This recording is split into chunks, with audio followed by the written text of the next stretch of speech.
ada kolega kalian yang gabut begini, makan gaji buta. Ini literally makan gaji buta sekarang. Udah digaji, dimakan, tapi nggak dikerjain. Mereka ini nih yang lagi menghambat progres dari tuntutan.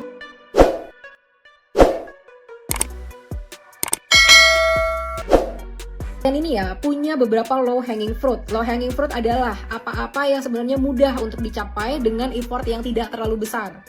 Satu, kalian bisa mencoret satu tuntutan. Kalau PDI Perjuangan memecat kader-kader mereka yang pernah menghina masyarakat. Sampai saat ini belum dipecat nih. Padahal partai-partai lain dengan Legowo mereka udah mecat kader-kadernya. Ini nggak bisa tercontreng sampai PDIP mecat kader-kader mereka. Dan kalau sampai enggak, teman-teman dari partai lain, Nasdem, Golkar, Partai Amanat Nasional, kalian mau nih ada kolega kalian yang gabut begini, makan gaji buta. Ini literally makan gaji buta sekarang. Udah digaji, dimakan, tapi nggak dikerjain.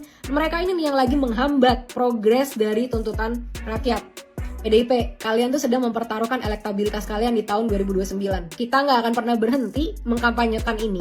Nanti kalian bikin dangdutan, bikin hadiah-hadiah untuk masyarakatnya, diambil aja, dijogetin aja. Tapi nggak perlu dipilih.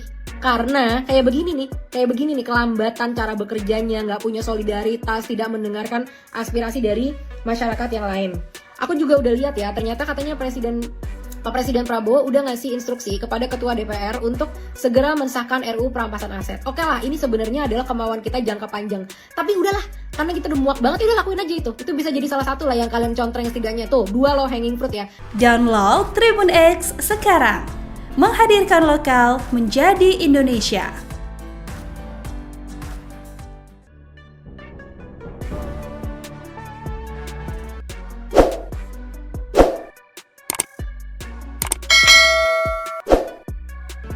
Beredar kabar anggota DPR nonaktif Ahmad Sahroni mengundurkan diri setelah serangkaian polemik menerpa politisi tersebut. Kabar ini kemudian direspons oleh Wakil Ketua Umum Partai Nasdem, Saan Mustafa.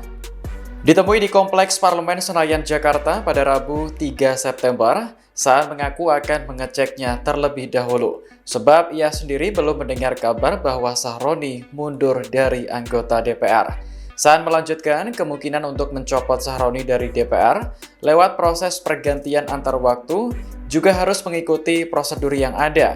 Ia menegaskan bahwa Sahroni hingga saat ini masih menyandang status sebagai anggota DPR nonaktif sekaligus bendahara umum Partai Nasdem. Sebelumnya, Sahroni melontarkan kalimat yang kian memperkeruh suasana ketika menanggapi seruan bubarkan DPR di media sosial.